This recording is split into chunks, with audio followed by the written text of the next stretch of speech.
சொன்னா கேளுங்க சார். வட்டாட்சியர் லஞ்சம் வாங்கும் போது கையும் களவுமா லஞ்ச ஒழிப்புத்துறை போலீசார் அவரை பிடிச்சிருக்கிறது பரபரப்பை ஏற்படுத்தியிருக்கு.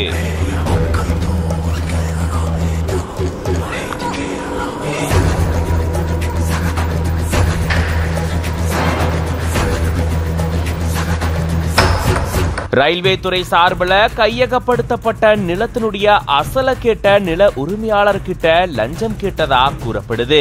நிலம் பறிபோன சோகத்தில் இருந்த நில உரிமையாளர்கிட்ட மனசாட்சியே இல்லாம லஞ்சம் கேட்டதா கூறப்படுது.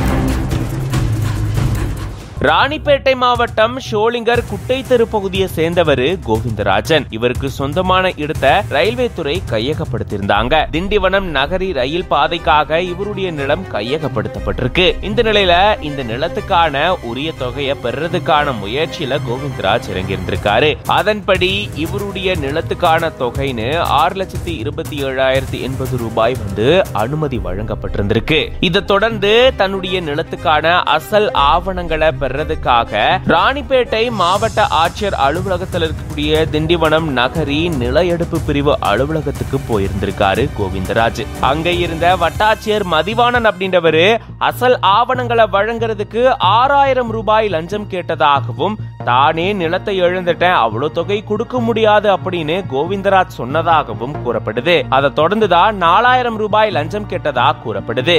இந்த நிலையில இது தொடர்பான புகார லஞ்ச ஒழிப்பு துறையில தெரிவிச்சிருந்திருக்காரு கோவிந்தராஜ்.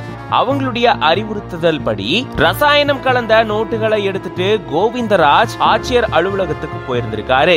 மதிவாணன் கிட்ட அந்த பணத்தை கொடுக்கும் போது மறைஞ்சிருந்த லஞ்ச ஒழிப்புத்துறை போலீசார் மதிவாணனை கையும் களவுமா பிடிச்சிருந்திருக்காங்க. அசல் ஆவணங்களை வழங்குறதுக்கு லஞ்சம் கேட்ட வட்டாட்சியரை லஞ்ச ஒழிப்புத்துறை போலீசார் கையும் களவுமா பிடிச்சிருக்கக்கூடிய சம்பவம் பெரும் பரபரப்பை ஏற்படுத்தியிருக்கு.